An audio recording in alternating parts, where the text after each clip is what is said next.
iman, Islam, dan takwa kita kepada Allah di akhir zaman ini.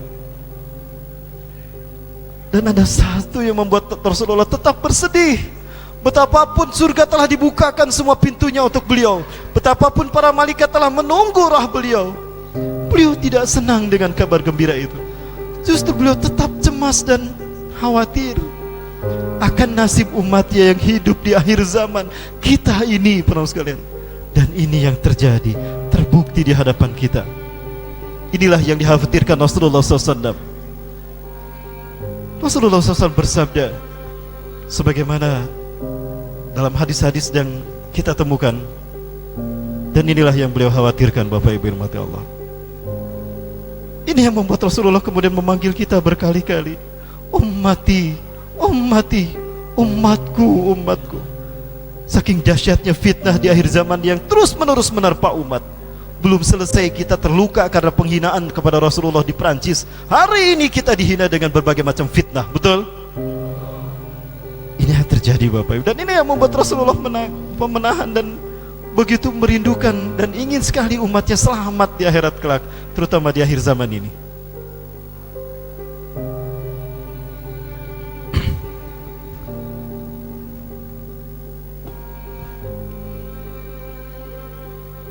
Dalam satu hadis Rasulullah SAW menjelaskan kepada kita kondisi yang membuat beliau begitu khawatir dan cemas kepada kita yang hidup di akhir zaman ini.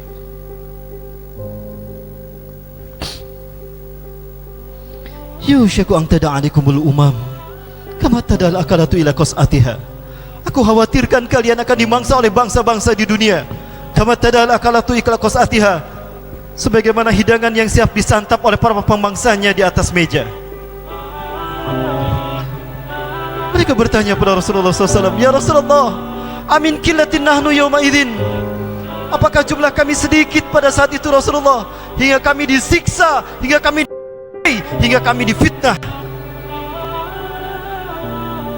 Bal antum yawma idzin katsir. Bahkan jumlah kalian saat itu banyak. Walakinnakum gutsa'un ka gutsa'is sail. Tapi kalian seperti buih di lautan. Betapa tinggi ombak menakutkan, tsunami menakutkan, tapi begitu sampai ke darat hilang tanpa jejak. Au karimal fisyati'il bahar, atau kalian seperti pasir di tepi pantai. Banyak jumlah kalian, berjuta-juta kalian di muka bumi, miliaran kalian di muka bumi, tapi ibarat pasir di tepi pantai, diambil diremas-remas, hancur berkeping-keping.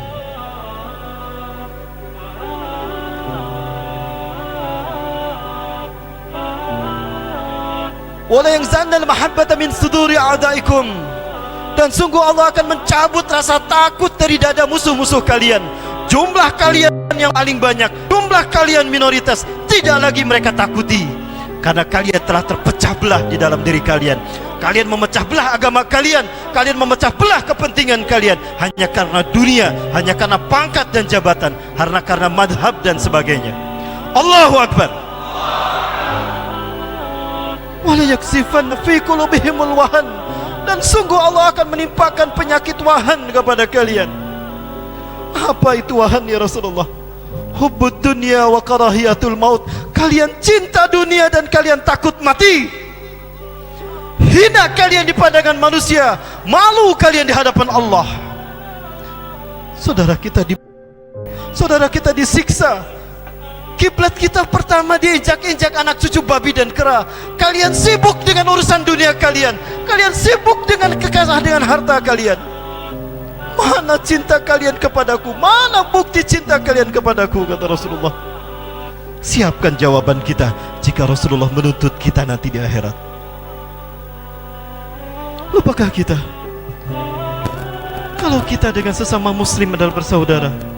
Lupakah kita kalau dulu Rasulullah SAW di saat menerima perintah sholat wajib 5 waktu, kiblat yang beliau pertama kali hadapi di saat sholat pertama adalah Masjidil Aqsa, Baitul Maqdis. Dan inilah kondisi mereka, kondisi kiblat kita yang pertama. Zionis Yahudi akan segera menghancurkannya. Lalu di mana kita yang mengaku mencintai Rasulullah SAW? Inilah bukti kehancuran dari Masjidil Aqsa, kiblat kita yang pertama, yang tidak lama lagi kita akan menyaksikannya hancur Malulah kita di hadapan Allah jika kiblat kita yang pertama ini hancur. Naudzubillah, tsumma naudzubillah.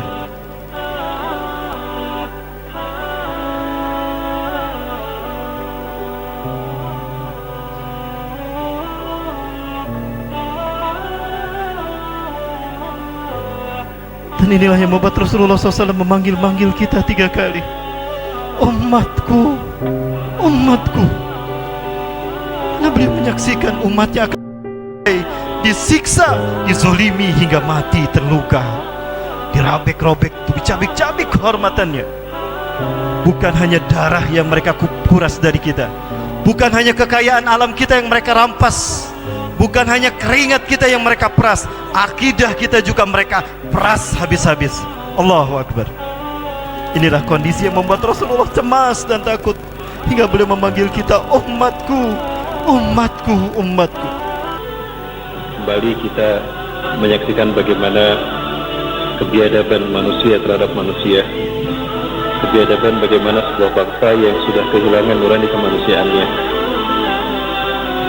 Telah sekian banyak genosida dialami oleh rakyat Suriah, dimulai dari Dar'a, Qom, Latakia, kemudian Aleppo, Idlib.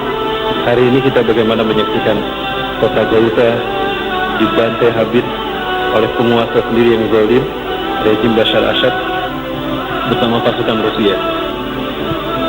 Semua ini merupakan bukti bagaimana manusia hari ini, akhir zaman ini, sudah kehilangan nurani dan fitrah kemanusiaannya. Mereka hanyalah manusia yang di dalamnya berhatikan syaitan. Nauzubillah.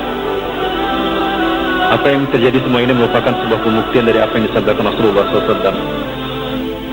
Tidak akan datang kepada kita satu masa, melainkan masa sesudahnya jauh lebih buruk daripada masa sebelumnya. Utah adalah sebuah kota yang dulu disebutkan Rasulullah SAW yang akan menjadi pusat kebangkitan Islam.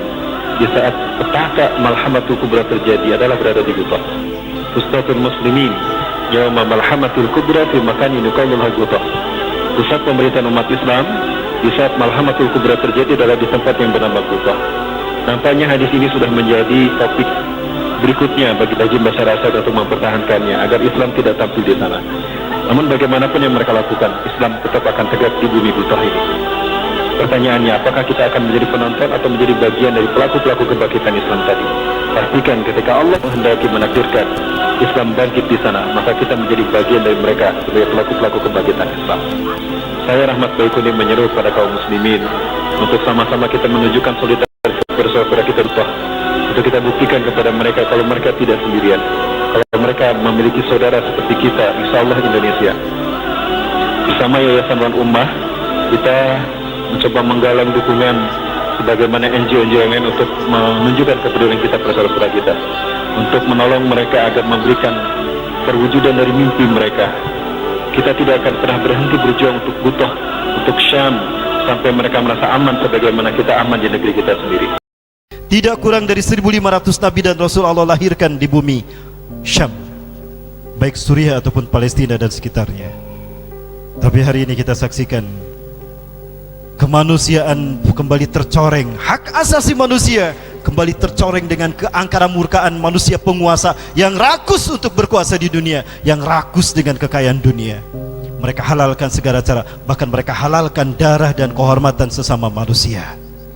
Kita saksikan kembali hari ini. Dan jangan lupa Bapak Ibu sekalian, Suriah, Palestina, Rohingya, bahkan FPI adalah saudara kita, betul? Mereka muslim, mereka mukmin, maka mereka bagian dari tubuh kita.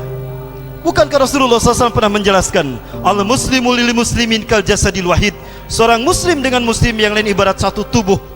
Idza staka udwun, apabila satu luka terdapat pada bagian tubuh mereka, satu bagian tubuh mereka terluka, tubuh mereka semuanya merasa panas dan demam, meriang dan demam karena sakitnya. Ketika kaki kita terluka, maka tubuh kita pun terasa panas. Kepala kita berat karena terasa sakit seluruh tubuh kita. Bukankah mereka bagian dari tubuh kita? Bukankah itu luka yang masih menganga? Bapak Ibu, apa hujah kita di hadapan Allah nanti? Ketika kita disibukkan dan dibikin bangga dengan kelompok kita, Kita ketika itu bikin bangga oleh ulama-ulama kita sendiri yang membuat kita terpecah, tidak mau bersaudara, tidak mau bersatu dalam berjuang menegakkan Islam. Sibuk kita memperebutkan perbedaan madhab di antara kita. Sementara saudara kita mereka dicabik-cabik kehormatan.